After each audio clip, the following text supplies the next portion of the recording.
My name is Willard Jacquot.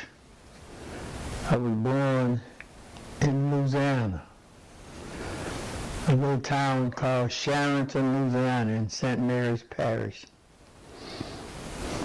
I had two brothers and two sisters. Margaret was the oldest one. Irma was the next. Wilson was the next, which called Buddy. And I was the next, and Woodrow was the baby. When I was born, my mother couldn't nurse me. And because of that, seemed like I was going to starve, and my grandmother said, "Give me that boy." My grandmother's name was Laura. Everybody called her Mama. Norbert, which was my grandfather, named her Papa. Everybody in the neighborhood, all the children, grandchildren, everybody called her Papa. And so she raised me until I got to be 14 years old when she died with my grandfather. But I would have been better off, if I look back, I would have been better off had I asked them to stay with Nanny and Uncle Fred, I believe. Nanny house, they built a new farmhouse and Uncle Fred died. That nice house is still there. I passed there. When I go down to Louisiana for a funeral or anything, I pass by that house. And they had a lot of property. So Nanny had to get rid of it because she couldn't afford to keep it. Yeah. I said, well, I was sure it would have been a nice deal for me. But then I wouldn't have met my wife. I wasn't looking to meet nobody. I had walked from Emancipation Park where we lived. We lived right next door to Emancipation Park on 2M. I lived with Buddy. And I walked from there all the way across Maine. I was going to work. I was working at Rice University out there. She was working at Herman Hospital. I got on that bus. When I got on the bus, I saw this little big-eyed girl on the bus. I said, oh my goodness, no seat was side of it. Nobody was sitting side of her. So I act like I'm a passer, but she was finna have a heart attack, so I just went on and said. And who would have thought the kids that we had would leave before me? You know? I would never give that in my father's way mine. Because you just know your kids bury you. That's just the way it normally be, you know. All our kids were good kids. They like normal children. You know, they punish them and go on like normal children. I know I whipped Esther. Esther was the kind of person, before she get to getting punished for one thing, she doing something else. A junior, he would always, when I would get ready to leave home, he would say, "Daddy, can I go with you?" And he'd look so pitiful, standing there, and I would just put him in the car and take him around 3 or 4 blocks, ride around a while, and then turn him off, and he'd be just happy, you know. Laura was a kind of a person. She would always intercede for the rest of the children. They would bribe her and go on. so she wouldn't tell what was going on when my wife and I would leave home. Laura was right on top of it. And Ron would tell you the whole story. But the funniest thing happened. Ron would come home one day, he said, "Daddy, that boy, some kid, knocked my book out of my hand," and he was always a neat child, shirt in his pants, this thing, collar button. He was a neat kind of fellow. So I said, "Did you tell him about it?" "Yeah, Daddy, I told him to quit knocking my books and my stuff out of my hand." And one day he knocked out his hand, it was mud down there, so he had to clean his book off. I said, "Well, you had knocked 5 from him." I come home one evening, they were waiting on me. Mr. Jacquot, your son is black as my son eye. I said, who did this? Ronald. He hit me in the eye. Boy, come here, Ronald. I said, Ronald, what did you do, Daddy? You told me to knock fire from me. I never so embarrassed in my life. I sure did. I told him to knock fire from me. And I was really, really embarrassed that day. My prayer was to prepare. That's what I had in my spirit, to prepare our children to let us go. Because it's coming. How, when, or where, we just don't know, but we do know. It's going to show up.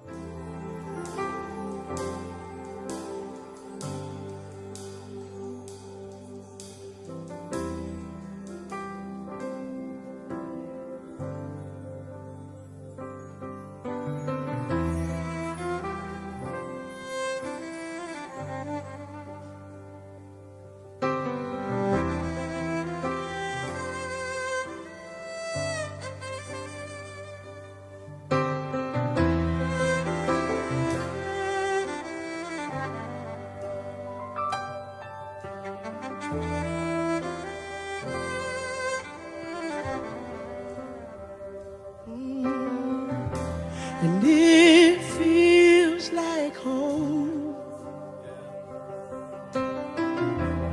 It feels like home when I'm with you. It feels like home.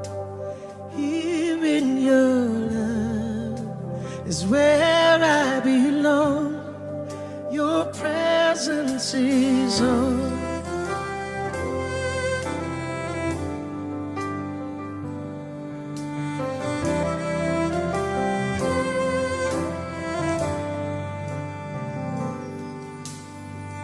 My home is where you are. Your doors are open wide. Your presence pulls my heart, invited by your smile. Finally I can breathe. You're breathing life in me. We're standing face to face. You welcome me to stay.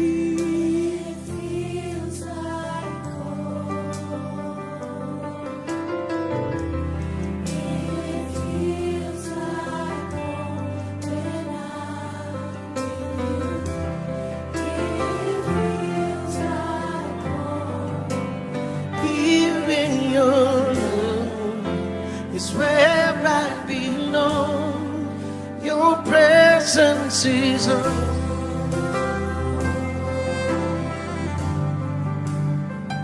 Oh, come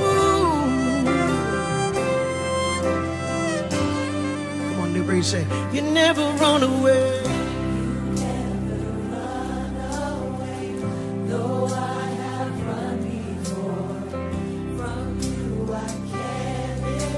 It's time to yours,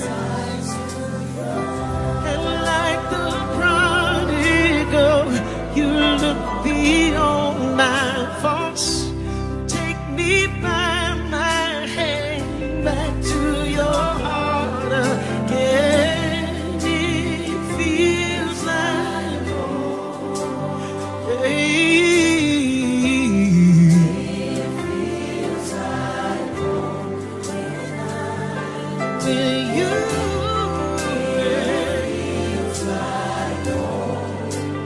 Here in your love is where I belong.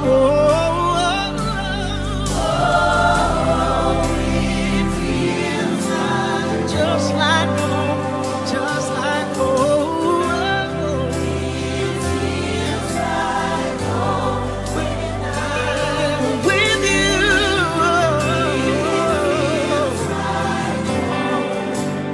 Here in your love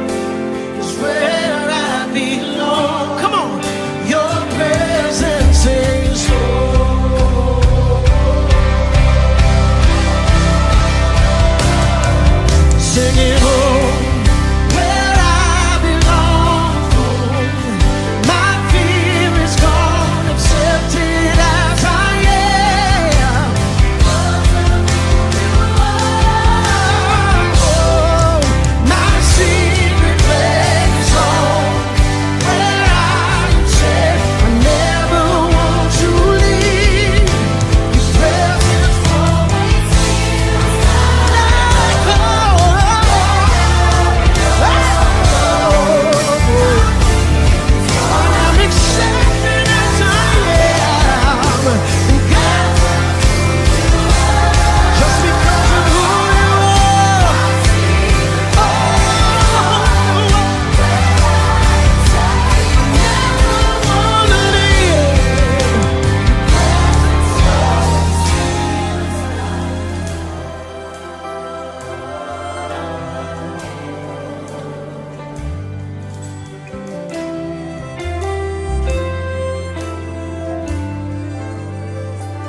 There's no place like your presence, God. Oh,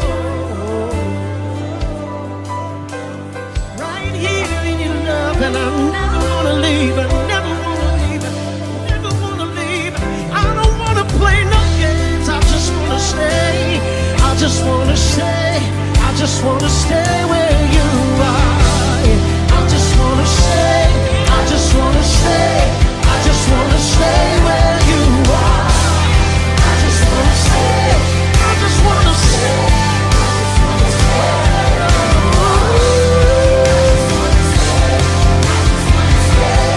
I just wanna stay where you are. It feels like home. Jesus. It feels like home when I'm with you. Oh, it feels like just like home. Here in your love is where I belong. Here in your love is where I belong. Here in your love is where I belong. Your presence is all.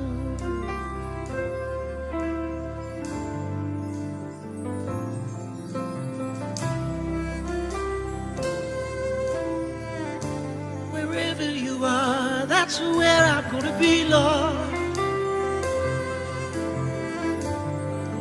Yeah. God is coming back again. He's after the church without a spot or wrinkle. And I want to be a part of his church when he comes back.